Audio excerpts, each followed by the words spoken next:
talking tonight about how can I best manage my conflict with others. I don't know about you, but there have been plenty of times when I've been faced with conflict, whether it's in the home or and conflict isn't bad, I mean, it really isn't. We tend to think about it as bad, and it can become bad. But whether it be in the home or in the church or at work or wherever that you might find yourself, that it's easy to be in a situation where you find yourself in conflict with someone else. And it's important to learn those skills on how to best manage your conflict with others. So we're going to be talking about that tonight. I want to bring in my guest this evening. And so there she is. What? I don't know. Can you move your? I've been trying to convince her on how to adjust the camera so that she's not off screen, and she keeps on moving it exactly in the wrong direction. And so I tell her, move it in the opposite direction, and then she just continues to move it in that direction. And so, so we were having a little bit of conflict about that. So, but certainly learning how to manage your conflict with others is an important life skill. Whether you're a Christian or not, it's an important life skill to learn. The problem is that very often that we really have not been taught well on how to manage conflict with others. And instead, we just kind of grew up in our family of origin and watched them, how they did it. And how about, and this is not to disparage anything on your family, but in your family of origin, Janice, how did they approach conflict? Either ignore it or scream and yell, and then it was over. Yeah. I remember when I was growing up, and there were really some very tense times when, and I'm grateful that, and we were talking about this just a little bit earlier today, that I'm grateful that for the family that I had, certainly it was dysfunctional, but compared to what some kids grow up today, in the homes that they're growing up today, is that it was, it was a wonderfully functional family, or at least compared to that. But I remember a couple times, and I've told these stories before, but that it seemed like that the conflict that my mom and dad would get in these arguments, and it was almost always when we had pizza. Is that why you want to do pizza night? Yeah, well, yes, it's good to have a pizza night, although that we had a delicious little homemade bean soup tonight, and so I enjoyed that. So with a quesadilla. So that's your dog honking over there. I know. I can't make her leave. I know, that's fine. So, but I remember we had like it was like an island in the kitchen that was our table. And I recall that one night my mom and dad got into this big old fuss. And my mom was at one side, down from the kitchen, through the laundry room, and into the landing, is what we called it. It was actually like a mud room. And my dad was with the cupboards at the kitchen. And they started chucking Pepsi bottles at each other. So, and it's really just lucky that they didn't connect, because they weren't just playing catch. it was more like dodgeball. So, Right. and and here was my approach, because it was very chaotic. And so what I did is I just kind of like froze, and I sat there and I'm thinking, okay, that maybe if I pretend like I'm not here, that nothing's going to happen. So, You but probably should have got under the table. yeah, well, you actually couldn't get under that table. It didn't. It had like a thing underneath it, but yeah. And if I tried to move out, that who knows, I would have, because I was actually on the line of fire side. Is that my my other two brothers, if I recall correctly, were on the other side, and so they were out of the line of fire, but I was on the line of fire side. So, but but and I know that also, and I have to just tell this one other story, that that it would seem, because we were not a church going family. Now you were, right? Yeah. You know, which is, by the way, interesting, because church going families and not church going families don't necessarily have healthy ways. Just because you go to church doesn't mean you have a healthy way of managing conflict. Right. You know, so that but the other scenarios I remember growing up as a kid is that from time to time, for whatever reason, it was never something that was really big in our family, that to go to church. But from whatever reason, my mom decided that we were going to go to church, and my dad just went ballistic. And I remember him coming into my bedroom, and there was some sort of big shouting match, and I don't know exactly what the content of it, but I remember he's so stinking mad that he kicked the wall and put a hole in it. Needless to say, we didn't go to church that day. So Yeah, you think. my mom did repair the wall, and she put a brick behind that hole. Smart woman. so, so it's just crazy, the stuff that you go through. I've said it before, that the reason why God gives us parents is for us to have something to recover from when we become adults. Mm-hmm. Hey, Bonnie's with us tonight, so I'm glad she's able to join us in the broadcast. And the chats are working this evening, so that's good. So, but so what would happen after your parents would have, or after your family would have a conflict or a blow up? What then would happen following that? Nothing. They would just act like nothing happened, and now we're all friends again. Yeah. And so there was no apology, no making amends or anything like that, right? How did that change when you got married?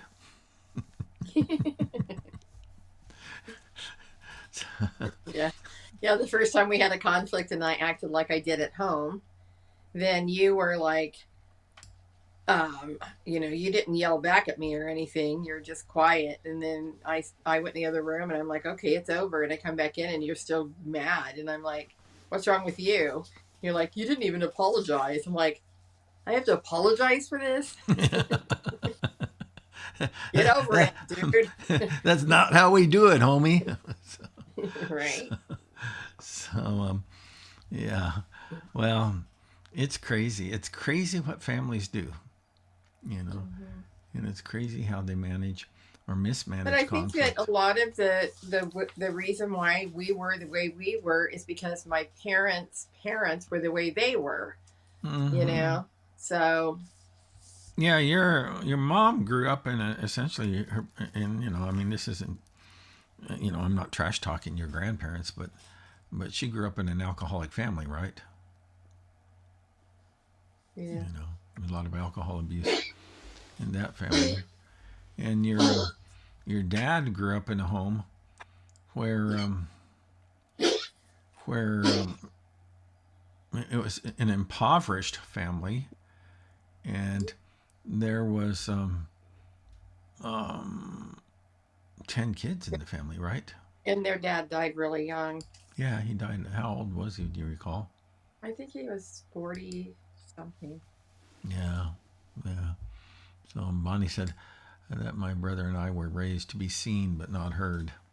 So, Mm. I think that that's true for a lot of kids in our Mm-hmm. generation. And our job was to be seen and not heard. And so, Yeah, eh, with my dad, there was no there was no like change in his mind. If he decided something, he'd just be like, "That's what I said. Just do it." yeah, And you're like, "But, nope." no, no, no. He was a Mm. pretty stubborn guy. Yeah, So, and that's an important lesson to learn, is that just because you're a Christian and your dad was very active, involved in the church, doesn't mean that your personality skills or your character, your personality, or your conflict management skills are fully mature. They need growth, change, development. You know, yeah. so. And you know that having the 10 kids in the family, Mm-hmm. 7 were girls. Wow. Yeah. I feel. Poor guy. Yeah, I feel sorry for him. So, but well, let's just go ahead and we'll jump in with the lesson tonight, and let's just do like we normally do, and we'll alternate. That I'll read a screen, and then you can read a screen, and we'll work our way through the content that way. So, oops, wrong screen. There we go. How can I best manage my conflict with others? And so I'll start. To successfully manage conflict, make sure that you arm yourself with a Christ like attitude. Be humble and protect the unity of the church. Paul says, be completely humble and gentle. Be patient, bearing with one another in love. Make every effort to keep the unity of the Spirit through the bond of peace. So Christian unity is far too important to destroy over, I might as well take the next slide then, differences or disagreements. Concerning division, Paul writes, don't you know that you yourselves are God's temple and that God's Spirit lives in you? If anyone destroys God's temple, God will destroy him, for God's temple is sacred, and you are that temple. By the way, I just want to point out there in that passage of Scripture, there's a couple places where Paul uses that analogy. But in that passage of Scripture where he talks about you are, don't you, he says you yourselves know. He's talking, he's using the plural pronoun there. And so the idea is that all of the Christians, in this particular case at the church in Corinth, are God's temple. You know, Christianity, people make a mistake when they talk about going to church. We are the church. And God's temple is that we are God's temple. But it's not only our individual lives, which Paul talks about later on in the book of 1 Corinthians chapter 6, but also our corporate lives is that we're God's temple. And he says something here that is always kind of really, I don't know if I say, and giving me cause to pause. How about that? And he says that if anyone destroys God's temple, so if you create division in the church, God will destroy him, for God's temple is sacred, and you are that temple. Guard against the temptation to escalate your personal conflicts into a church war.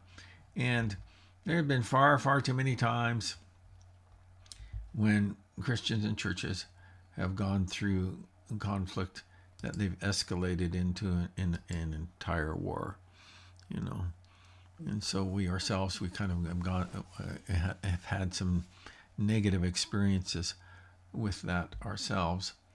But so Janice, can you see the screen there? Can you read the next one? Yeah. Here's an important principle worth remembering. Not every religious disagreement, even if it's a matter of conscience, is a matter of right versus wrong. That's hard for many Christians to believe, but read Romans 14. There, Paul describes believers who passionately hold completely opposite viewpoints on certain spiritual issues. He urges these Christians who see these religious matters differently to accept one another without passing judgment on or condemning each other. Sure, sometimes you have to draw the line, but take care when you do. Make sure it's a line God would want drawn. Yeah, you and I, you grew up in a church, and I was converted in a church where, like everything, every minor issue was a major thing, and you had to agree on all of that stuff. And that's really toxic in so many respects. And I'm glad that we have gotten past that in our own personal lives. And, we serve a church where there is, it doesn't have that same spirit. But there is what I would consider to be some core elements that are non-negotiables for Christians.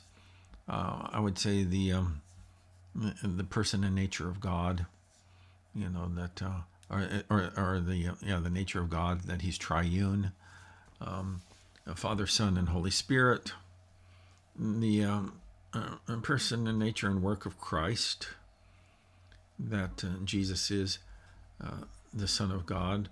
He is fully God and truly human, and that his death on the cross is really the sole basis for our right standing before God. Some of those other things, but there's just not a whole long list that I have anymore, where I would say, I, I've traveled enough, I've been to enough places where I've seen God at work, and He's at work amongst people, Christians, who have a very, they're kind of like a very rudimentary understanding of God. And, some of these things that American Christians or Christians in the West squabble over quite a bit. So make sure that the lines that you draw are lines that God would want drawn. Let me go ahead and read the next one here. It says, when it comes to resolving your differences with others, remember Jesus teaches that regardless of who's at fault, you have the responsibility to initiate reconciliation. You have the responsibility to initiate reconciliation.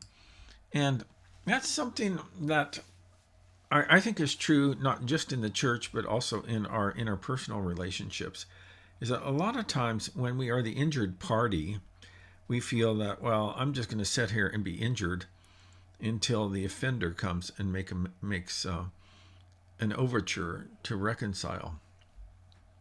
I see somewhat of a little bit of a smile on your face. Yeah, I think that happens a lot in marriage. Yeah, So, but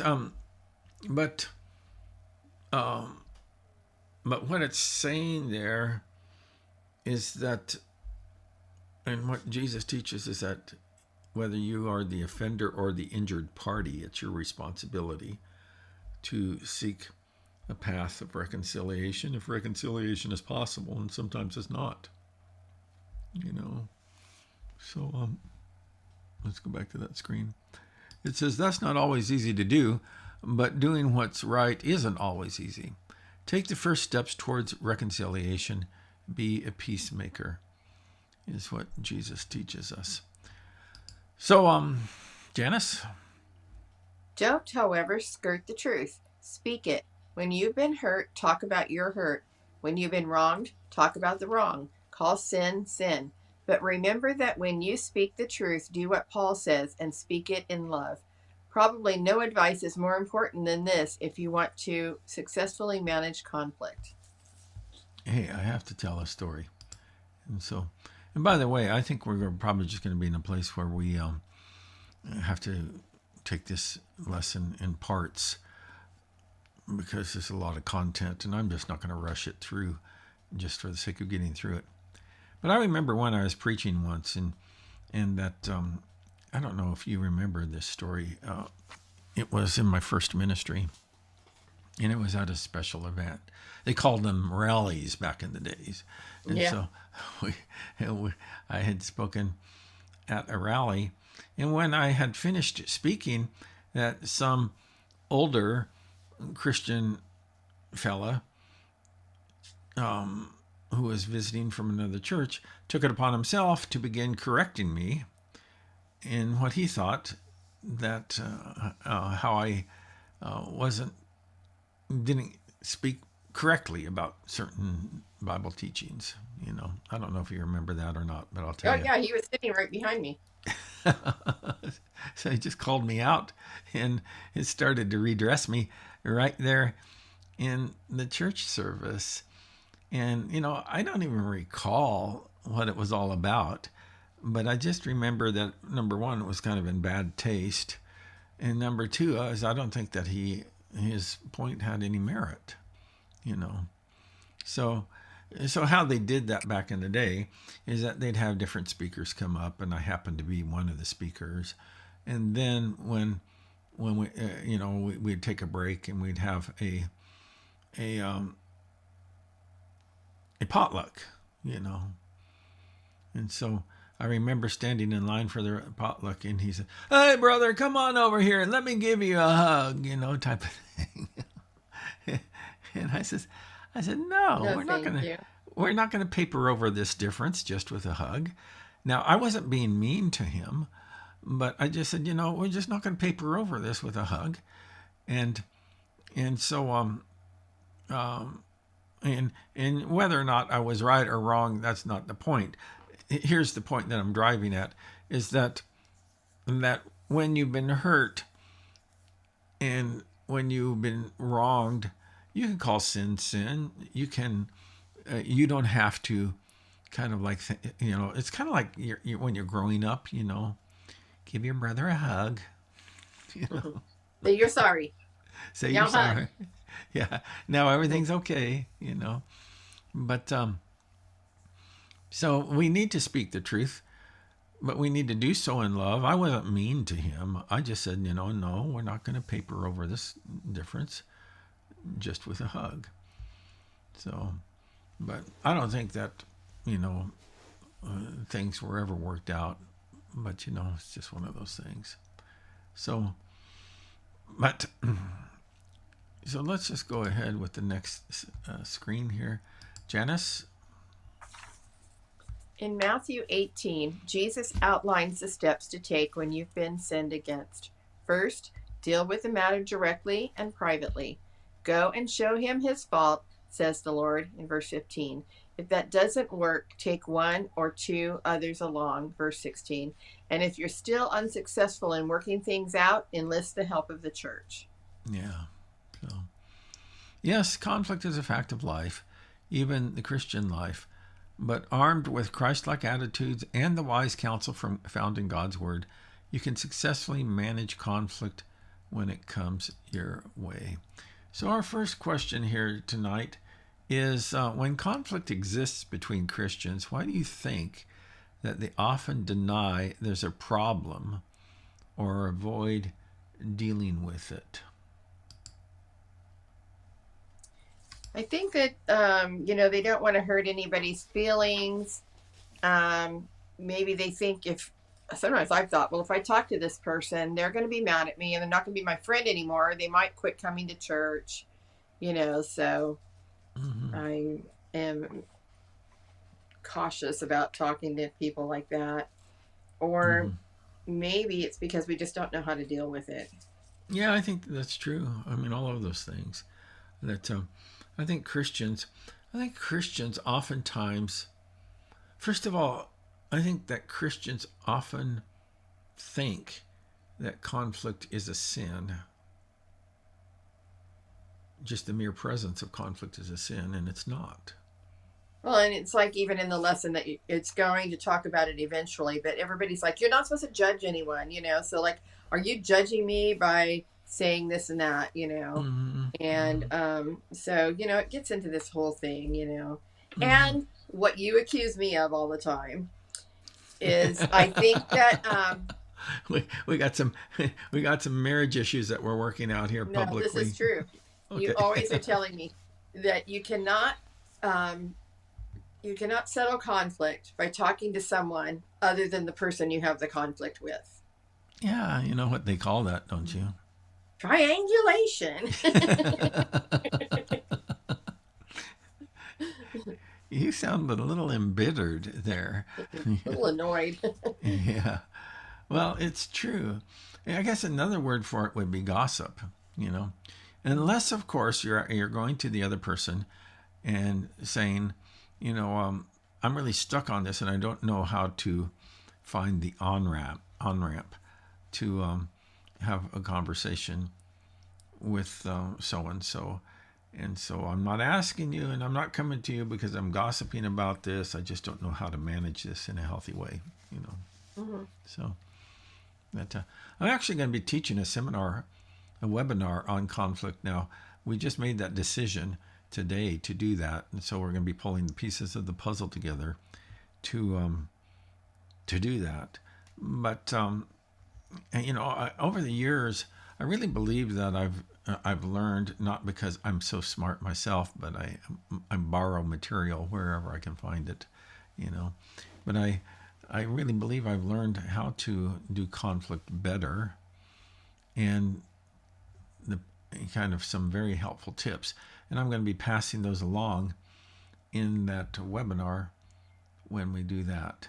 But I think you're right that Christians, first of all, Christians think that having conflicts is sin, and it's not.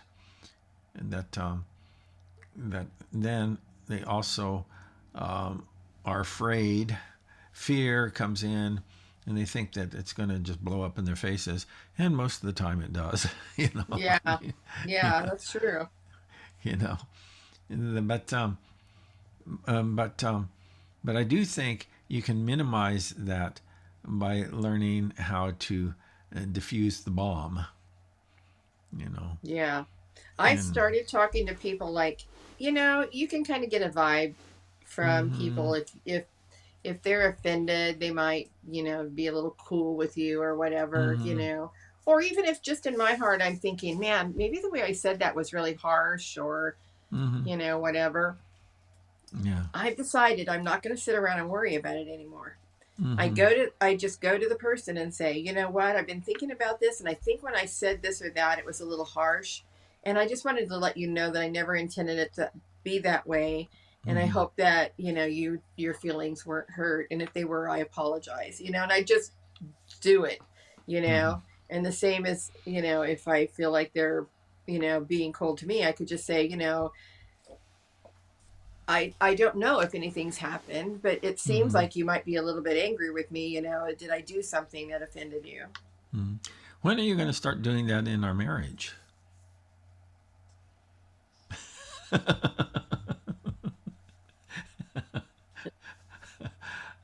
I love it when you roll your eyes at me. So, okay. You're All supposed to right. be able to read my mind by now. I know, man. You know. Oops, wrong one. Let's do this. Conflict arises for a number of reasons. Sometimes it's the inevitable consequence of the incompatibility between good and evil. Sometimes it occurs when good people simply see things differently, according to James 4 1 through 3. So let's bring that Bible passage up. James 4. Let me get there, man. I have it. Go ahead, read that, please. Okay. Why do you fight and argue among yourselves? Isn't it because of your sinful desires? They fight within you. You want something, but you don't have it. So you kill. You want what others have, but you can't get what you want. So you argue and fight. You don't have what you want because you don't ask God. When you do ask for something, you don't receive it. That's because you ask for the wrong reason. You want to spend your money on your sinful pleasures. Okay. So, um, um, what he's saying there, he says, read verse 3 again. You don't. When you do ask for something, you don't receive it. That's because you ask for the wrong reason. You want to spend your money on your sinful pleasures. Is that what it says in your translation? You want to spend your money? Yeah. Okay. Alrighty. So, okay. That's Kind of, that's a reader's one. Okay. the International Yeah, Readers. got you. Backing up just a bit is that obviously in the book of James here he is talking about sinful conflict, but but there but not all conflict is sinful. We see that actually a good example of that was Paul's conflict with Barnabas over whether or not John Mark should go with them on their second missionary tour, Mm-hmm. and they just disagreed. Barnabas said yeah, and Paul said no. So and actually the whole thing went south from there. And as far as we know, they never had contact with each other um, Hmm. afterwards. But so I don't know if it's because they wrote each other out of their lives as much as that they just never did connect. But sometimes good people see things differently. According to James 3, what another reason that conflict exists between people, and according to that passage, it's that because they want to. It's essentially selfishness, and so it's ends up being I just want what I want because I want it, and you're kind of standing in my way of it, you Mm-hmm. know. So It it kind says of in this. infers though something you want something that they have that you wanted. Mm-hmm. Yeah. Okay. So okay, in this passage, James mentions how the wrong type of prayer only serves to increase conflict. What type of prayer might work to minimize conflict? So he says there in that passage, let's see, the wrong type of prayer is that you don't have what you want because you don't ask God for it. And even when you do ask, you don't get it because your motives are all wrong. Mm-hmm. So the wrong type of prayer is to have bad motives. But Mm-hmm. what type of prayer might minimize conflict? I think praying for that person or praying that God would give you wisdom and love in Mm-hmm. the situation, patience. Yeah. So we can pray for the person, but we can also pray and I like what you said, pray for insight. Uh, you know, Here's what I believe is that we can, and I really believe this, is that we can always manage our conflicts with other people. We can always do that, or we could theoretically always do that in a healthy way. But that doesn't mean we're going to get the results that we desire. You know, we could we could do all of the right things in managing the conflict, and that person still be mad at them. And um, you know, so what are you going to do? So Bonnie says here, praying that my heart is soft and in tune with their feelings, working to understand their side. So that's good. Yeah. There's a saying that says, seek first to be understood. Oh, no, actually, I got that exactly backwards. Yeah. Seek first to understand and then to be understood. You know. Okay. So read James 3:16. Do you have that handy, Janice? Yeah. Okay. It's are you jealous? Are you concerned only about getting ahead? Then your life will be a mess. You will be doing all kinds of evil things. Okay. So, what attitude does James say produce disorder in everything in every evil practice? Being jealous and thinking of getting ahead because it's Mm-hmm. always going to be a competition with conflict. Yeah. And how might these attitudes contribute to a climate of conflict between persons? Here's one thought: is that it's hard to feel at ease with a person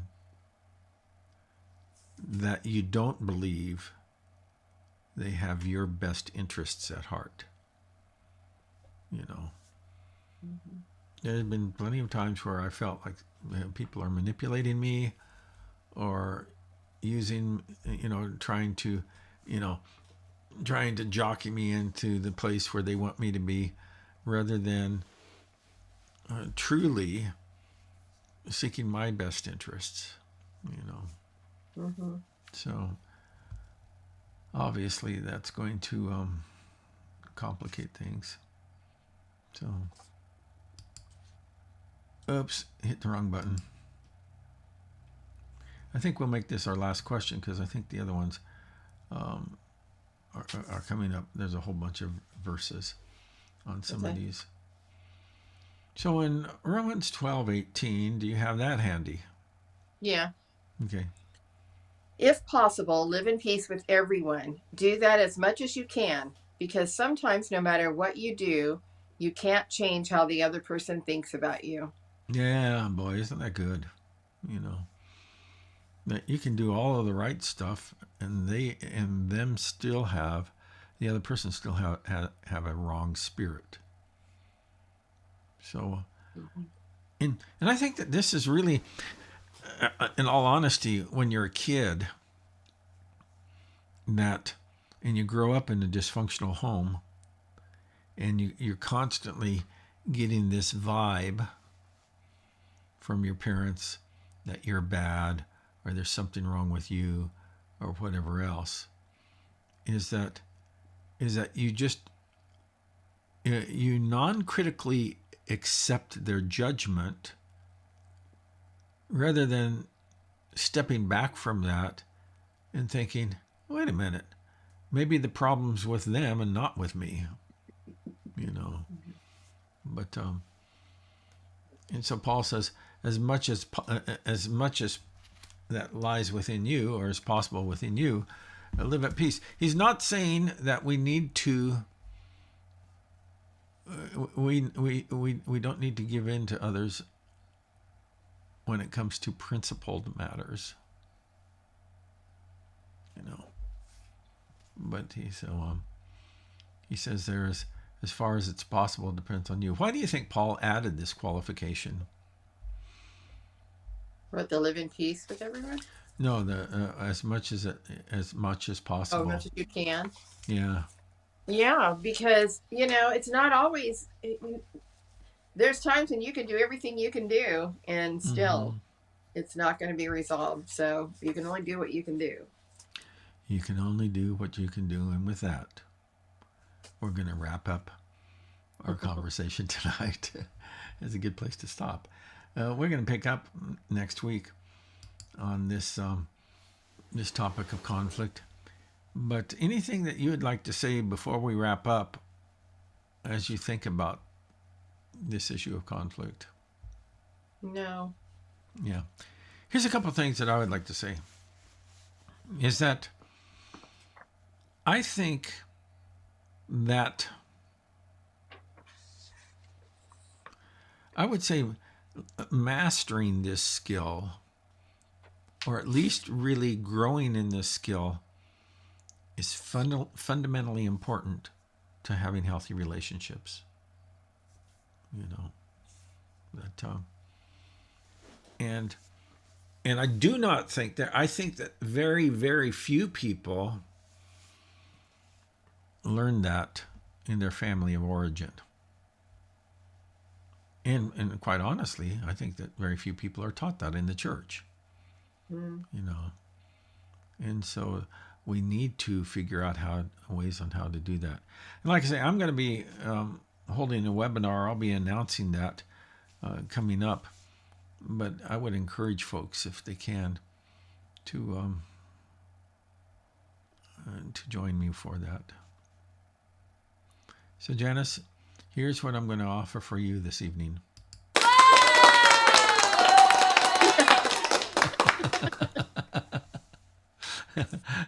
Oh boy.